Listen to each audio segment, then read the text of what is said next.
কিছুদিন ধরে লক্ষ্য করে দেখছি বেশ কিছু ছোট ছোট আমার মতো আইডি যাদের 15,000 থেকে 20,000 পরিবার তারা আর ভিডিও বানাচ্ছে না। তারা প্রতিদিন ভিডিও আপলোড করতো, কিন্তু বর্তমানে তাদের ভিডিওটা আপলোড করা বন্ধ হয়ে গেছে। এর জন্য দায়ী কিন্তু ফেসবুক। একটা মানুষ যদি দিনের শেষে কোনো একটা ভিডিওকে ভাইরাল করতে না পারে, একটা মানুষ যদি গোটা মাস ধরে 30টা ভিডিও আপলোড করার পরেও তার একটা ভিডিও না চলে, সে সাহস কোথা থেকে পাবে?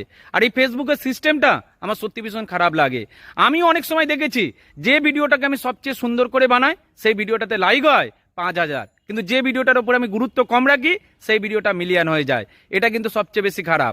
আমাদের এই ফেসবুক সিস্টেমে দেখবে কোনো একটা পপুলার আইডি সে শুধু দুপুরবেলা খাবার খায়নি এটাই যদি পোস্ট করে, সেটার কিন্তু ভিউ হবে 10, 15, 20, 30,000।